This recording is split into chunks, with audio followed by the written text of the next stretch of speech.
Hello दोस्तों, मैं अभिजीत कुमार स्वागत करता हूं आप सबों का एलपी साइंस स्कूल के इस यूट्यूब चैनल पे।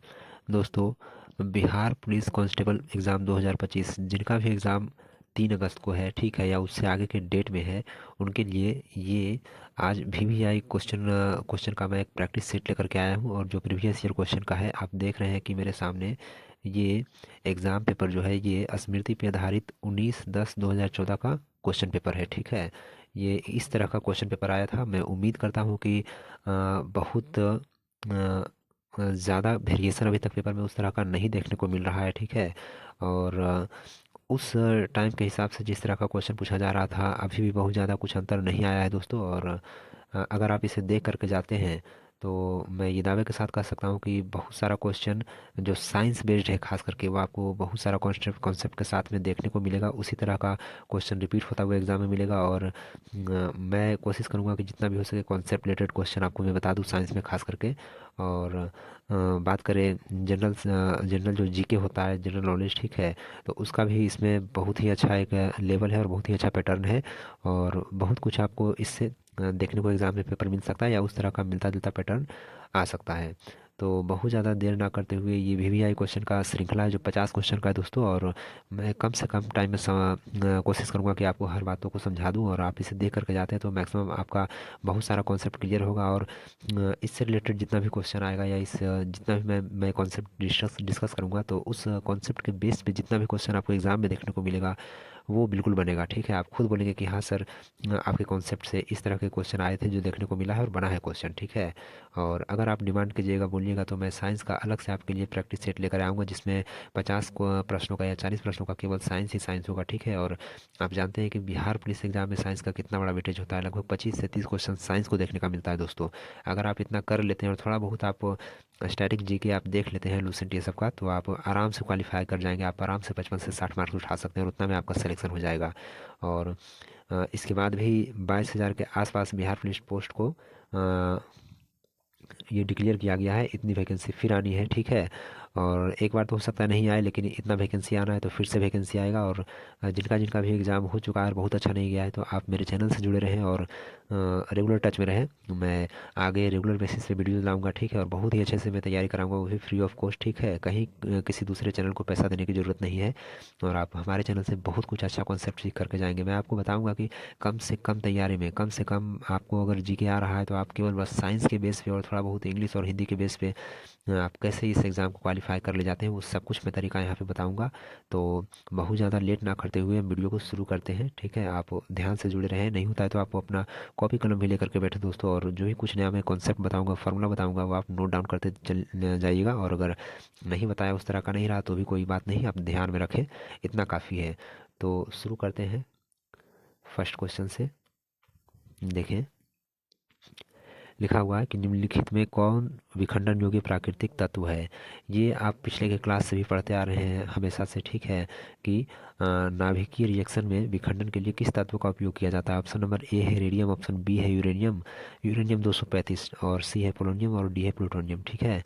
तो सही ऑप्शन इसका होगा बी, ठीक है।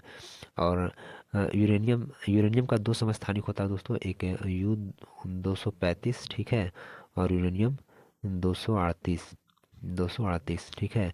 दो समस्थानिक होता है यूरेनियम का। तो ये तत्व है, रेडियो एक्टिव तत्व है। रेडियो एक्टिव तत्व मतलब वैसा तत्व जिससे अपने आप अल्फा, बीटा और गामा जैसे किरणों का, खतरनाक किरणों का उत्सर्जन होता है, ठीक है, उसको हम रेडियो एक्टिव तत्व बोलते हैं। तो इनका न्यूक्लियर रिएक्शन, नाभिकीय विखंडन कराया जाता है, ठीक है। तो प्रकृति में बहुत ज़्यादा मात्रा में पाया जाता है U-92 238, ठीक है। यूरेनियम का परमाणु संख्या जो होता है 92 होता है, परमाणु द्रव्यमान 238 होता है, ठीक है। तो ये बहुत ज़्यादा पाया जाता है। और थोड़ा सा कम मात्रा में पाया जाता है 235, जिसका परमाणु द्रव्यमान 235 है। और इसी 235 परमाणु द्रव्यमान वाले यूरेनियम का यूज़ किया जाता है नाभिकीय विखंडन में, ठीक है। तो सही आंसर जो हो जाएगा वो हमारा बी हो जाएगा। बढ़ते नेक्स्ट क्वेश्चन की तरफ में। क्वेश्चन है, प व्यंजन का उच्चारण स्थान क्या है, ठीक है। ऑप्शन नंबर ए है ओष्ठ, बी है कंठ, सी है कंठतालु, और डी कंठोष्ठ, ठीक है। तो प का उच्चारण स्थान होता है कंठोष्ठ। ऑप्शन नंबर डी सही है। नेक्स्ट क्वेश्चन, निम्नलिखित में से कौन सा एक पायरिमिडीन क्षार नहीं है। ए है ऑप्शन में यूरेसिल, बी थाइमिन, सी साइटोसिन और डी गुआनिन। मैं बता दूं कि इनमें से जो भी आप देख रहे हैं यूरेसिल, थाइमिन, साइटोसिन या गुआनिन, ठीक है, सब डीएनए के पार्ट होते हैं। किसके पार्ट होते हैं? डीएनए के पार्ट होते हैं, ठीक है। आरएनए के भी पार्ट होते हैं, इन सब का पार्ट होते हैं। तो बोला गया कि इनमें से कौन सा पायरिमिडीन क्षार नहीं है, ठीक है। तो यूरेसिल हो या थाइमिन हो या साइटोसिन हो, ये सभी पायरिमिडीन बेस है, ठीक है, या पायरिमिडीन क्षार है। इनमें से गुआनिन जो है ऑप्शन नंबर डी, ये पायरिमिडीन क्षार नहीं है। तो आपका सही आंसर ये होगा डी। बढ़ते हैं नेक्स्ट क्वेश्चन की तरफ में। क्वेश्चन नंबर 4 है, मोहनजोदाड़ो का मोहनजोदाड़ो का शाब्दिक अर्थ क्या होता है, ठीक है। मोहनजोदाड़ो का शाब्दिक अर्थ होता है मृतकों का टीला, ठीक है। ऑप्शन नंबर सी में मृतकों का टीला लिखा हुआ है, ऑप्शन नंबर सी सही होगा। बढ़ते हैं नेक्स्ट क्वेश्चन की तरफ में। होम रूल लीग आंदोलन किसने प्रारंभ किया, ठीक है। ऑप्शन नंबर ए है एनी बेसेंट और जवाहरलाल नेहरू, बी लोकमान्य तिलक और महात्मा गांधी, सी लोकमान्य तिलक और विपिन चंद्र पाल और डी एनी बेसेंट और लोकमान्य तिलक, ठीक है। तो इनमें से ऑप्शन नंबर डी सही हो जाएगा, ठीक है। होम रूलिंग आंदोलन जो था वो 1916 ईस्वी में शुरू किया गया था और दो व्यक्तियों ने शुरू किया था। एक एक देख रहे हैं आप, एक एनी बेसेंट और एक लोकमान्य तिलक। लोकमान्य तिलक कहाँ पे? पुणे में। कहाँ पे? पुणे या पुणे में। और एनी बेसेंट कहाँ पे? मद्रास में। कहाँ पे? दक्षिण भारत में मद्रास में शुरू किया था 1916 में। ये VVI क्वेश्चन है, हर एक एग्जाम में पूछा जाता है, तो आप इसे रट लें। नेक्स्ट क्वेश्चन है, यदि x यदि x बराबर 2 + √3 हो तो x cube minus 2x² minus 7x+2 का मान क्या होगा, ठीक है। देखिए दोस्तों, कभी भी इस तरह का त्रिघातीय समीकरण हमें मिले, ठीक है, तो इसका गुणनखंड निकालने के लिए हम चेक करते हैं, ठीक है, मूलों को चेक करते हैं कि कहाँ पे इसका वैल्यू जीरो होता है, कहाँ पे इसका वैल्यू जीरो होता है। यदि आप इसमें यदि आप इसमें x बराबर -2 डालते हैं, क्या डालते हैं? -2 डालते हैं, तो इसका वैल्यू जीरो हो जाता है। ये जो समीकरण है इसका वैल्यू जीरो हो जाता है, क्योंकि -2 डालिएगा तो आप देख लीजिए x³ आएगा -8, ठीक है। उसके बाद -2x² आएगा, ये आ जाएगा आपको -8, ये भी -8 आ जाएगा, ठीक है। और इधर -7x जो है ये आ जाएगा +14 मीन्स 14 और +2, मतलब ये -16 और +16 होगा, जो कि क्या हो जाएगा? जीरो हो जाएगा। तो यहाँ से एक मूल जो हो जाएगा इसका, इस समीकरण का, वो हो जाएगा x+2। क्या हो जाएगा? x+2, ठीक है, x+2। और दूसरा मूल हम इस समीकरण में x+2 को भाग दे करके निकालेंगे तो आएगा यहाँ पे हमारे पास x² -4x+1, ये आएगा। अब यहाँ पे x बराबर 2 + √3 डालिएगा, ठीक है, 2 + √3, और यहाँ भी तो ये कुल मिलाकर के वैल्यू जीरो आ जाएगा, ठीक है।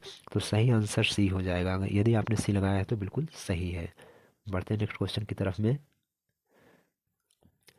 60 डिग्री के कोण पर आनत दो समतल दर्पणों के बीच जब एक वस्तु को रखा जाता है तब बनने वाले प्रतिबिंबों की संख्या होगी, ठीक है। ऑप्शन नंबर ए 2 है, बी 4 है, सी 5 है, डी 6 है, ठीक है। देखिए, कभी भी इस तरह का क्वेश्चन आए, दो दर्पण है जो कुछ मान लीजिए इस तरह से 60 डिग्री के कोण पे झुका हुआ है, ठीक है, तो टोटल कितना प्रतिबिंब बनेगा? इसका फॉर्मूला होता है सीधा 360 ठीक है, और +- 1। अगर अगर 360/थीटा जो है, थीटा जो कोण दिया रहेगा, ठीक है, अगर अगर ये इवेन आता है, क्या आता है? इवेन आता है, तो इसमें हम एक माइनस कर देंगे, और अगर ऑड आता है प्रतिबिंब की संख्या तो वही का वही रह जाएगा, आंसर वही का वही रह जाएगा। यहाँ पे थीटा आप देख रहे हैं कि कितना है? 60 डिग्री दिया हुआ है, ठीक है।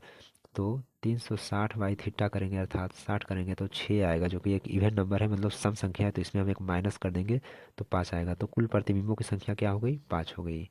चलिए ठीक है, बढ़ते हैं नेक्स्ट क्वेश्चन की तरफ में। नेक्स्ट क्वेश्चन है, सभी जातिवाचक वाचक संज्ञा का समूह है इनमें से।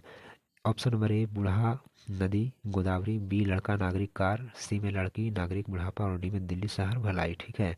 तो सही आंसर जो हो जाएगा वो आंसर नंबर बी हो जाएगा, ठीक है। लड़का, नागरिक और कार सभी इसमें जातिवाचक संज्ञा है। बाकी ऑप्शन में सभी जातिवाचक संज्ञा नहीं है। जैसे आप यहाँ पे देख लीजिए, गोदावरी नदी तो है लेकिन नाम हो गया, ये क्या हो गया? नाम हो गया, ठीक है, तो ये जातिवाचक संज्ञा नहीं है। बढ़ते हैं नेक्स्ट क्वेश्चन की तरफ में। क्वेश्चन नंबर 9 है, फिल इन द ब्लैंक्स भरना है अप्रोप्रिएट वर्ड से।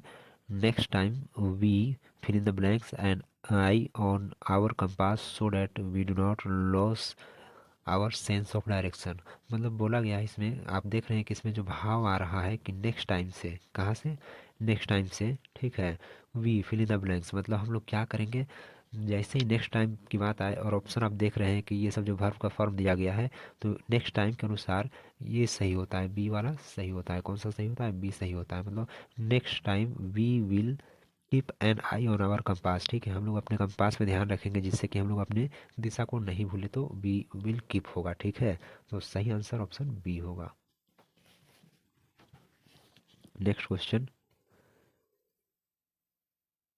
Question number 10।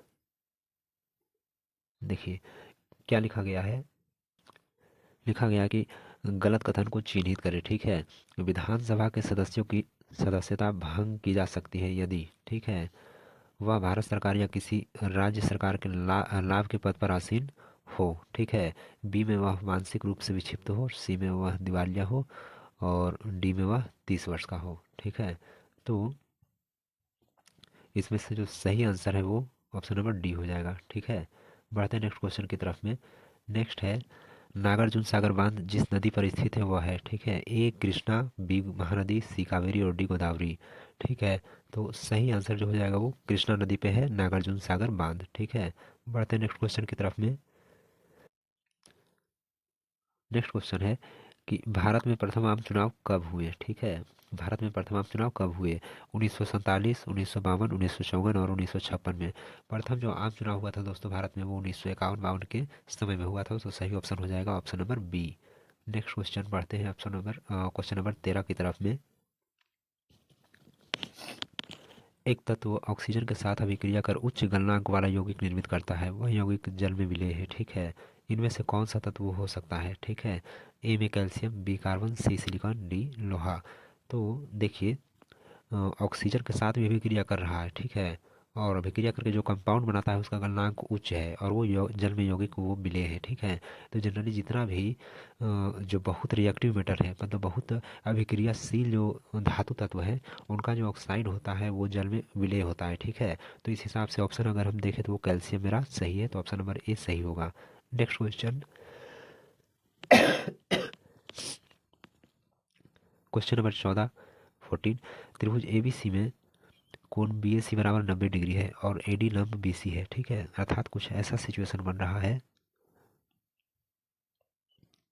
A B C, ठीक है, और ए डी लंब बी सी, मतलब ये ए डी हो गया, ये बी सी पर क्या है, 90 डिग्री का कोण बना रहा है। तो क्या रिलेशन सही होगा बोला गया है, जब भी ऐसा सिचुएशन मिले जब ये कोण 90 डिग्री हो, समकोण त्रिभुज और इस तरह का सिचुएशन बने, तो हमेशा इसमें ए डी स्क्वायर जो होगा वो B D into C D होगा, ठीक है। क्या हो जाएगा, A D square is equal to B D गुने सी डी, ठीक है। तो देखते हैं option, option number option number C उस हिसाब से सही है, देखिए। तो ऑप्शन नंबर सी सही होगा। नेक्स्ट क्वेश्चन, नेक्स्ट क्वेश्चन की तरफ बढ़ते हैं, नेक्स्ट क्वेश्चन की तरफ बढ़ते हैं। क्वेश्चन नंबर 15, ईर्ष्या का सही वर्ण विच्छेद क्या होगा। यहाँ पे थोड़ा सा मिस प्रिंट कर दिया है, यहाँ पे लिख दिया गया है यही, ठीक है। तो ऑप्शन नंबर डी आप देखें कि ई आधा र आधा सा प्लस आधा या और आधा आ, ठीक है। ऑप्शन नंबर डी सही होगा। बढ़ते हैं नेक्स्ट क्वेश्चन की तरफ में। संस्कृत व्याकरण का पिता किसे कहा जाता है, ठीक है। ऑप्शन नंबर ए है पतंजलि, बी है पाणिनि, सी कालिदास और डी तुलसीदास, ठीक है। तो सही ऑप्शन जो होगा दोस्तों ये पाणिनि होगा, ठीक है। जो जिनको संस्कृत व्याकरण का पिता कहा जाता है, ठीक है। हालांकि ये जो किताब है पाणिनि, कौन सी किताब, पाणिनि, ये इनकम्प्लीट है, मतलब जिस समय लिखा गया उस समय ये अधूरा है, पूरी तरह से व्याकरण लिखा गया नहीं है, ठीक है। तो हालांकि ये चीज़ आपसे नहीं पूछेगा, आपसे पूछेगा कि संस्कृत व्याकरण का पिता कौन है, ठीक है। तो पाणिनि, ठीक है। मतलब इन्होंने जो किताब लिखा है वो इनकम्प्लीट है, ठीक, क्या है, इनकम्प्लीट है। बढ़ते हैं नेक्स्ट क्वेश्चन की तरफ में। जल राशि जो भारत और श्रीलंका को पृथक करती है क्या कहलाती है, ठीक है। Option number option number A में है पाक जल संधि, ठीक है। बी में मन्नार की खाड़ी, सी पांडिचेरी की खाड़ी और डी बॉस जल संधि, ठीक है। तो सही आंसर ए होगा पाक जल संधि है, पाक जल संधि से भारत श्रीलंका द्वारा अलग होता है, ठीक है। उसके बाद नेक्स्ट क्वेश्चन है कि मिट्टी जो रेगुर मृदा के नाम से जानी जाती है वह है, ठीक है। ए में है काली मिट्टी, बी में लाल मिट्टी, सी में लेटेराइट मिट्टी और डी में मरुस्थलीय रेगिस्तानी मिट्टी। सही ऑप्शन होगा काली मिट्टी, ठीक है। बढ़ते नेक्स्ट क्वेश्चन की तरफ में। निम्नलिखित में से सत्य कथन क्या है, ठीक है। ऑक्सीजन अणु में एक सहसंयोजक आबंध है या सहसंयोजी आबंध है, ठीक है। तो बी में कॉपर सल्फेट आयोनिक यौगिक नहीं है, सी में H2S सहसंयोजक यौगिक है, ठीक है। और डी में CO2 व CO दोनों आयनिक यौगिक है। देखते हैं ऑप्शन नंबर ए में। देखिए कि ऑक्सीजन अणु में एक सहसंयोजी आबंध है, ठीक है। सहसंयोजी मतलब कि एक सहसंयोजी आबंध है, मतलब इलेक्ट्रॉन का शेयर हो रहा है जो कुछ इस तरह से है। आप देखिए ये ऑक्सीजन है, ठीक है। ऑक्सीजन O2 के फॉर्म में लिखा रहता है तो इसको हम ऐसे बनाते हैं। और देख लीजिए कि ऑक्सीजन का जो बंध होता है वो कुछ इस तरह से होता है, ठीक है। मतलब double bond O double bond O, O double bond O, ठीक है। तो मेरे पास ऑक्सीजन का दो बंध है, एक नहीं है। तो क्वेश्चन नंबर ऑप्शन नंबर ए जो हो जाएगा ये गलत हो जाएगा। क्या हो जाएगा? गलत, ठीक है। उसके बाद ऑप्शन नंबर बी में देखिए कॉपर सल्फेट आयोनिक यौगिक नहीं है, CuSO4 ये पूरी तरह से आयोनिक यौगिक है दोस्तों, ठीक है। Cu पे 2 चार्ज होता है और SO4 पे -2 चार्ज होता है जो कि आयोनिक यौगिक है, ठीक है। तो ये कह देना कि कॉपर सल्फेट आयोनिक यौगिक नहीं, ये भी गलत है। ये भी गलत है। सी में देखिए कि H2S सहसंयोजी यौगिक है, H2S सहसंयोजी यौगिक है, ठीक है। ये कुछ इस तरह से होता है। ये होता है हाइड्रोजन सल्फाइड। तो ये बिल्कुल सही है, ठीक है। जो ऑप्शन बिल्कुल सही है यही सही ऑप्शन होगा, ठीक है। उसके बाद CO2 व CO दोनों आयनिक यौगिक है नहीं। इसमें से CaO जो है आयनिक यौगिक है जो इलेक्ट्रॉनों के पूर्ण स्थानांतरण से बना है, जबकि CO2 जो है वो सहसंयोजक यौगिक है। CO2 का जो स्ट्रक्चर होता है ये कुछ इस तरह का होता है, ठीक है।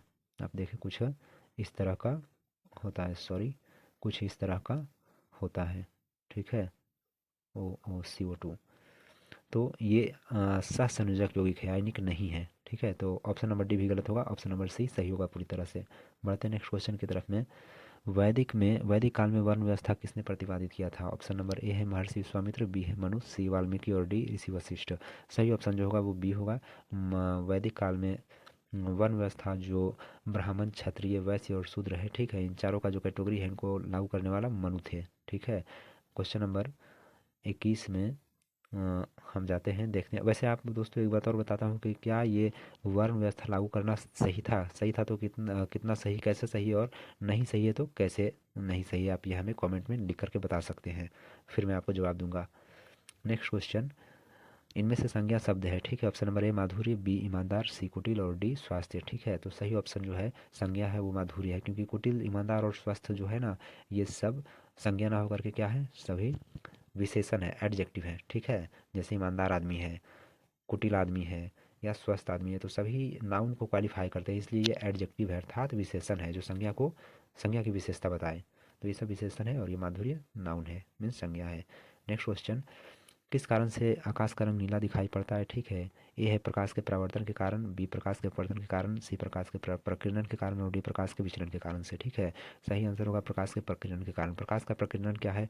प्रकाश कभी भी जब सीधी रेखा में चलती है तो अगर छोटे छोटे कणों से टकराती है तो वो टकरा कर फैल जाती है, ठीक है। इसे ही प्रकाश का प्रकीर्णन कहते हैं। और जिस रंग का तरंग दैर्घ्य जितना कम रहेगा, ठीक है, जिस रंग का तरंग दैर्घ्य जितना कम रहेगा वो उतना ज़्यादा प्रकीर्णित होगा, ठीक है। हम देखते हैं जो प्रिज्म का जो केस आता है जिसमें से श्वेत प्रकाश को हम गुजारते हैं, तो श्वेत प्रकाश प्रिज्म से पास होने के बाद 7 रंगों में विभक्त हो जाता है, ठीक है। 7 रंगों में क्या हो जाता है? विभक्त हो जाता है, 7 कलर में टूट जाता है, ठीक है। इन 7 कलर में जो सबसे नीचे होता है ये ब्लू होता है, यहाँ पे क्या होता है? ब्लू होता है, नीला, ठीक है। सबसे कम तरंग दैर्घ्य सबसे कम तरंग दैर्घ्य जो होता है नीले रंग का होता है, ठीक है। तो तरंग दैर्घ्य जो होता है ना, ये डेविएशन का डायरेक्ट प्रोपोर्शन होता है, अर्थात जितना जितना कम तरंग दैर्घ्य होगा उतना ज़्यादा विचलित होगा किरण, उतना ज़्यादा क्या होगा? विचलित होगा, अर्थात मुड़ेगा। और जितना ज़्यादा तरंग दैर्घ्य होगा, ठीक है, उतना कम विचलित होगा। लाल रंग का जो तरंग दैर्घ्य होता है वो बहुत ज़्यादा होता है, सभी रंगों से ज़्यादा होता है, इसलिए लाल रंग का प्रकीर्णन बहुत कम होता है दोस्तों, ये मुड़ता नहीं है और ब्लू रंग का हो जाता है। मेरे ख्याल से आपको ये बात समझ में आ गई। तो बढ़ते हैं नेक्स्ट क्वेश्चन की तरफ में। देखिए नीचे 3 आकृतियाँ दिखाया गया है, ठीक है। आप देख रहे हैं एक आयत है, एक वर्ग है और एक त्रिभुज है, समकोण त्रिभुज। तो इसमें से आपको चुनना निम्नलिखित में से कौन सा कथन सही है। अच्छा यहाँ पे देखिए कि आयत का जो क्षेत्रफल हो जाएगा ये 9 गुणे 4, 36 हो जाएगा। यहाँ वर्ग का क्षेत्रफल 6 × 6, ये भी 36 हो जाएगा, ठीक है। और ये आप देख सकते हैं कि त्रिभुज है, इसका क्षेत्रफल निकालने के लिए हमें पहले पता होना चाहिए इसका बेस। क्या पता होना चाहिए? बेस। कैसे निकलेगा बेस? ये आप लगा दीजिए कर्ण स्क्वायर माइनस लंब स्क्वायर करके, ठीक है। तो कर्ण का स्क्वायर करेंगे तो इसका स्क्वायर करेंगे तो रूट केवल हटेगा, ये बचेगा 145, ठीक है। और माइनस 9 का स्क्वायर करेंगे हम तो ये बन जाएगा 81। क्या बन जाएगा? 81, ठीक है। ये कितना आ जाएगा? ये आप देख लीजिए कि ये आ जाएगा 5 में से गया तो 4, 14 में से 6, मतलब 8 आ जाएगा। कितना आ जाएगा? 8 आ जाएगा, ठीक है। तो इसका भी हम अगर ये 8 आ गया, इसका क्षेत्रफल निकालेंगे तो हाफ गुने आधार, आधार 8 और ऊंचाई 9, 2 × 8 मतलब 36। तीनों केस में हम 36 देख रहे हैं। क्षेत्रफल कितना देख रहे हैं? अब देखिए क्वेश्चन को देखते हैं हम। तीनों केस में हम 36 क्षेत्रफल देख रहे हैं। देखिए तीनों आकृतियों में क्षेत्रफल भिन्न है? नहीं, भिन्न नहीं है। मतलब क्षेत्रफल तीनों में कितना है? 36 आ रहा है। तीनों आकृति में क्षेत्रफल समान है? हाँ, तीनों आकृति में क्षेत्रफल समान है, इसलिए मेरा ऑप्शन बी सही यही हो जाएगा, ठीक है। बढ़ते नेक्स्ट क्वेश्चन की तरफ में। नेक्स्ट क्वेश्चन है, वह अवस्था जब सचमुच में युद्ध नहीं हुआ है, ठीक है, परंतु युद्ध होने का माहौल हमेशा बना रहता है। देखिए युद्ध नहीं हो रहा है किसी भी दो देश के बीच में, किसी भी दो घरों के बीच में, किसी भी दो गांवों के बीच में, लेकिन युद्ध का माहौल है, आपस में छोटे लेवल पे बातचीत हो रही है, बहस हो रही है, तो उसको हम शीत युद्ध बोलते हैं। क्या बोलते हैं? शीत युद्ध। तो ये सही ऑप्शन जो हो जाएगा ये बी हो जाएगा। नेक्स्ट, आए दिन भारत और पाकिस्तान में ये सब चलते रहता है, शीत युद्ध का दौर। नेक्स्ट क्वेश्चन देखिए, निम्नलिखित में कौन एक गैर परंपरागत ऊर्जा स्रोत है? मतलब गैर परंपरागत ऊर्जा स्रोत का मतलब क्या हो गया? गैर परंपरागत ऊर्जा स्रोत मतलब जो कभी खत्म ना हो, ठीक है। कोयला खत्म होने वाली चीज़ है, पेट्रोल खत्म होने वाली चीज़ है, डीजल खत्म होने वाली चीज़ है, लेकिन पवन खत्म होने वाली चीज़ नहीं है, इसलिए सही ऑप्शन डी हो जाएगा। बढ़ते नेक्स्ट क्वेश्चन की तरफ में। निम्नलिखित में से संसाधन का कौन सा तरीका दूध तथा दूध उत्पादन के परिरक्षण में प्रयोग किया जाता है? मतलब दूध के परिरक्षण में हम क्या करते हैं, ठीक है। तो इसका सही ऑप्शन जो हो जाएगा सी हो जाएगा, पाश्चुरीकरण करते हैं। नेक्स्ट क्वेश्चन है, राष्ट्रपति द्वारा राज्यसभा में कितने सदस्य मनोनीत किए जाते हैं? 10, 15, 12 या 20? तो सही ऑप्शन हो जाएगा 12। और लोकसभा में 2 सदस्य मनोनीत किए जाते हैं। नेक्स्ट क्वेश्चन है, fill in the blank by choosing the right option, ठीक है। क्या लिखा हुआ है क्वेश्चन में? आप देखें कि आइदर आइदर मीना और सुनीता, ठीक है, या तो मीना या तो Sunita will collect fill in the blanks handbag from the office. या तो मीना या सुनीता, दोनों नहीं, या तो मीना या सुनीता ऑफिस से अपने हैंडबैग कलेक्ट करेगी। तो अपने के लिए वहाँ पे क्योंकि एक लड़की ही कलेक्ट करेगी इसलिए हर आ जाएगा, ठीक है। आवर्स नहीं आ सकता, आवर नहीं आएगा, और दियर भी नहीं आ जाएगा क्योंकि दियर प्लूरल के लिए यूज़ होता है। यहाँ पे कोई एक ही रिसीव करेगी, इसलिए सही ऑप्शन जो हो जाएगा वो बी हो जाएगा। नेक्स्ट क्वेश्चन नंबर 29, भारत में पंचायती राज व्यवस्था को लागू करने वाला प्रथम राज्य कौन था? ठीक है, तो ऑप्शन नंबर बी राजस्थान, ठीक है। पंचायती राज व्यवस्था पूरे भारत में राजस्थान से ही शुरू हुआ था, राजस्थान के नागौर जिला से, ठीक है। ये आप वीवीआई क्वेश्चन है, हर एग्जाम में पूछा जाता है, आप इसे ध्यान में रखें। नेक्स्ट क्वेश्चन नंबर 30, भारत में निम्नलिखित में से कौन सा प्रदेश झूम कृषि के लिए प्रसिद्ध है? ठीक है, झूम कृषि वैसा कृषि जो पहाड़ों पे किया जाता है और कुछ समय के लिए छोड़ करके फिर दूसरे जगह किया जाता है, ठीक है। तो ऑप्शन ए पश्चिमी घाट, बी दक्षिणी घाट, सी पश्चिमी और स्थलीय मैदान, और पूर्वोत्तरी क्षेत्र, ठीक है। सही ऑप्शन होगा दोस्तों ये पूर्वोत्तरी क्षेत्र, ठीक है। पूर्वोत्तर क्षेत्र में झूम की कृषि ज़्यादा पैमाने पर किया जाता है। क्वेश्चन नंबर 31 है, शहर जो भारत की सिलिकॉन वैली के नाम से जाना जाता है, ठीक है। तो ये हर कोई जानता है कि बेंगलुरु जो है, ठीक है, ये सिलिकॉन वैली के नाम से जाना जाता है। तो ऑप्शन नंबर ए सही होगा आपका। बढ़ते हैं क्वेश्चन नंबर 32 की तरफ। देखिए चींटी या मधुमक्खी के काटने पर उसके डंक में निम्न द्रव पाया जाता है, ठीक है। दोस्तों कोई भी चाहे वो चींटी हो, ठीक है, चाहे वो चींटी हो, चाहे वो चींटी हो, चाहे वो मधुमक्खी हो, ठीक है, किसी भी चींटी या मधुमक्खी या जिसको हम बोलते हैं बिरनी ततैया, ठीक है, इन सभी के डंक में जो होता है अम्ल उसको हम बोलते हैं फॉर्मिक अम्ल। कौन सा अम्ल? फॉर्मिक अम्ल, जिसका फार्मूला होता है HCOOH, ठीक है। ये कार्बनिक अम्ल है या इसको हम बोलते हैं फॉर्मिक अम्ल। वीवीआई क्वेश्चन है दोस्तों, ये आपको फार्मूला भी पूछा जा सकता है कि बिच्छू के डंक में कौन सा अम्ल पूछा जाता है, इसका केमिकल नेम क्या है, या फिर इसका फार्मूला क्या है। तो HCOOH, ठीक है। चाहे बिच्छू के डंक में, चाहे मधुमक्खी के डंक में, या फिर बिरनी के डंक में, या कोई भी चींटी हो, उनके डंक में फॉर्मिक अम्ल पाया जाता है, जिसका कंपाउंड ये जो फार्मूला होता है वो HCOOH होता है, ठीक है। तो सही आंसर जो हो जाएगा ये फॉर्मिक अम्ल हो जाएगा, ऑप्शन नंबर ए। बढ़ते नेक्स्ट क्वेश्चन की तरफ में। क्या लिखा हुआ है, if I fill the blanks enough money I would buy all these books, ठीक है। यदि मेरे पास ज़्यादा मनी होता तो मैं सभी किताबें खरीद लेता, ठीक है। ऐसा क्वेश्चन जब भी आए तो हमेशा हम, अगर आई वुड लगा रहे हैं अगले सेंटेंस में, तो हमेशा हम पहले सेंटेंस में हैड का प्रयोग करेंगे। किसका प्रयोग करेंगे, हैड का। तो सही आंसर ए हो जाएगा, ठीक है। क्या हो जाएगा, ए हो जाएगा। बढ़ते हैं नेक्स्ट क्वेश्चन की तरफ में। इनमें से इस अभिक्रिया में, आप अभिक्रिया पहले आप देख लें, ठीक है।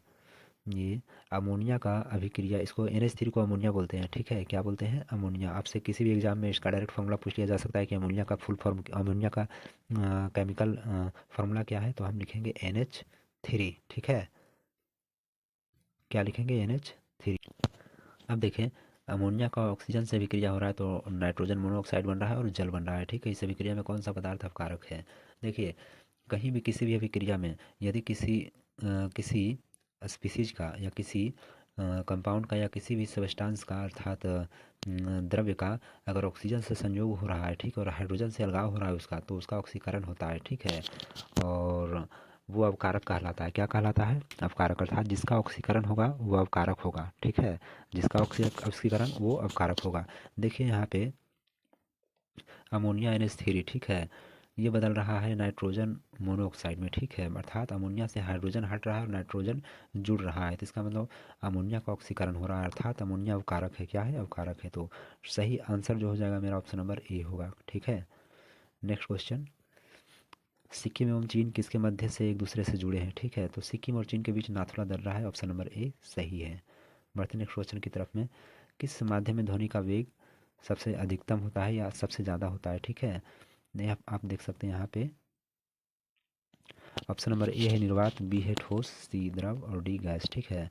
तो सभी को पता है कि ध्वनि का सबसे जो अधिकतम वेग होता है वो ठोस में होता है। लगभग जो आयरन की बात करें, लोहे की बात करें तो 6000 से लेकर के 6500 मीटर पर सेकंड के आसपास होता है, ठीक है। बढ़ते नेक्स्ट क्वेश्चन की तरफ में, तो ये ठोस आंसर हो जाएगा सही हमारा। बढ़ते नेक्स्ट क्वेश्चन की तरफ में, यदि घर के प्रत्येक किनारे को 50% बढ़ाया जाए तो उसके क्षेत्रफल में प्रतिशत वृद्धि होगी, ठीक है। इस तरह के क्वेश्चन में ये सक्सेसिव इंक्रीजमेंट का क्वेश्चन है। यहाँ पे हम इस तरह से करेंगे, ए प्लस बी प्लस ए गुने बी बाई 100, ठीक है। अगर जुड़ेगा तो जोड़ जोड़ का साइन देंगे और घटेगा तो घटाने का साइन देंगे। तो इस हिसाब से हम देखेंगे 50 प्लस 50 गुने 50/100, ये देखिए आ जाएगा 125%, ठीक है। तो सही आंसर हमारा हो जाएगा ऑप्शन नंबर ए, ठीक है। बढ़ते नेक्स्ट क्वेश्चन की तरफ में, मानव हृदय में शुद्ध रक्त पाया जाता है, ठीक है। ऑप्शन नंबर ए महाधमनी एवं बाह्यनिलय में, ऑप्शन नंबर बी दाह्यनिलय एवं फुफ्फुसीय धमनी में, सी में फुफ्फुसीय धमनी एवं महाधमनी में, और डी में फुफ्फुसीय शिरा एवं दाह्यनिलय में। तो मानव में जो शुद्ध रक्त पाया जाता है वो हमेशा धमनी में और इसके अलावा बाह्यनिलय में, ठीक है। तो सही ऑप्शन जो हो जाएगा वो ऑप्शन नंबर ए महाधमनी एवं बाह्यनिलय में।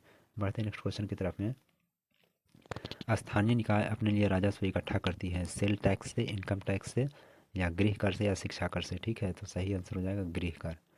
क्वेश्चन नंबर 40 में हम आते हैं। देखिए, निम्नलिखित में कौन प्लास्टिक बहुलक नहीं है, कौन प्लास्टिक बहुलक नहीं है। देखिए दोस्तों, इनमें से ऑप्शन नंबर ए पॉलीथीन प्लास्टिक बहुलक होता है, पॉलीस्टाइरिन प्लास्टिक बहुलक होता है, और बेकेलाइट प्लास्टिक बहुलक होता है, टेफ्लॉन प्लास्टिक बहुलक नहीं होता है, जिसका नाम होता है टेट्राफ्लोरोइथाइलिन, ठीक है, टेट्राफ्लोरोइथाइलिन। तो ये प्लास्टिक बहुलक नहीं होता है। VVI क्वेश्चन है, आप इसे याद रखें, बाकी सभी प्लास्टिक बहुलक है। नेक्स्ट क्वेश्चन, अरावली की पहाड़ियाँ भारत के किस राज्य में स्थित है। ए में मध्य प्रदेश, बी राजस्थान, सी महाराष्ट्र, डी उत्तर प्रदेश। तो सही ऑप्शन जो हो जाएगा वो राजस्थान हो जाएगा, ठीक है। बढ़ते नेक्स्ट क्वेश्चन की तरफ में।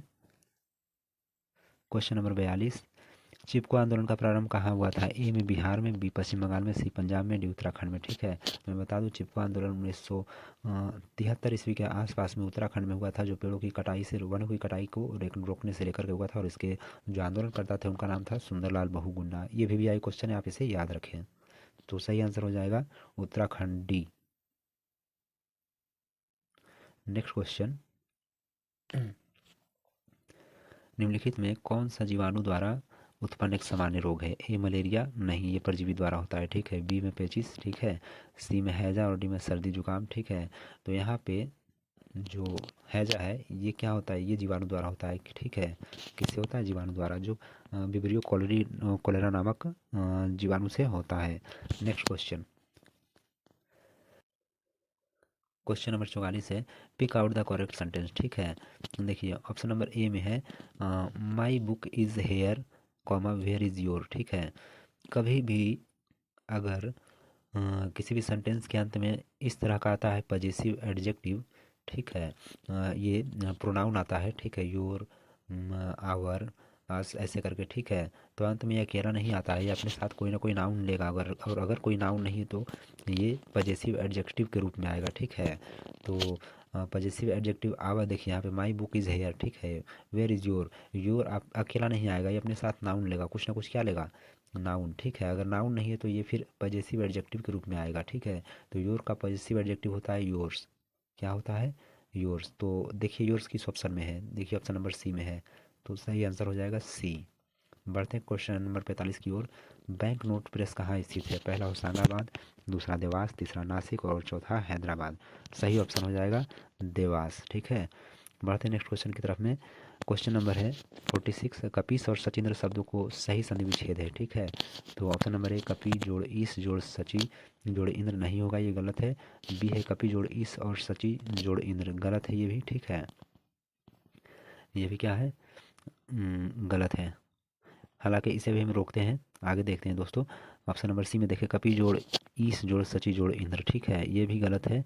और डी कपी जोड़ ईस जोड़ सची जोड़ इंद्र, ठीक है, ये भी गलत है। इस हिसाब से देखें तो ये बी सही होगा दोस्तों, ये गलत नहीं था, ये सही था। ठीक है, कपी जोड़ ईस प्लस सची जोड़ इंद्र होगा।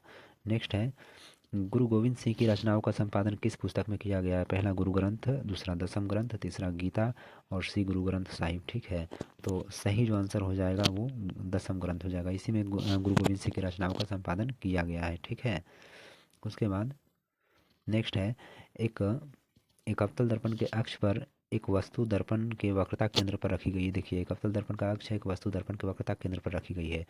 सिचुएशन कुछ इस तरह का है, देखिए ये कोई अवतल दर्पण है, ठीक है, ये पोल है पी, ध्रुव, मान लीजिए ये फोकस है और ये जो है सी है वक्रता केंद्र। तो कहा गया है कि एक अवतल दर्पण के अक्ष पर एक वस्तु दर्पण के वक्रता केंद्र पर रखी गई है, अर्थात यहाँ पे रखा गया है वस्तु को। ठीक है, तो दर्पण द्वारा निर्मित प्रतिबिंब एवं इसके ध्रुव के बीच की दूरी है। आप जानते हैं कि किसी भी अवतल दर्पण में जब वस्तु सी पर अर्थात वक्रता केंद्र पर रखा जाता है तो प्रतिबिंब वक्रता केंद्र पे ही बनता है, उल्टा बनता है और वस्तु के बराबर बनता है, अर्थात वास्तविक बनता है। तो प्रतिबिंब और वस्तु के प्रतिबिंब और ध्रुव के बीच की दूरी क्या हो गई, आर हो गई। क्या हो गई, आर। और जानते हैं कि अवतल दर्पण में आर जो होता है फोकस का दुगना होता है, अर्थात आर बराबर 2f होता है।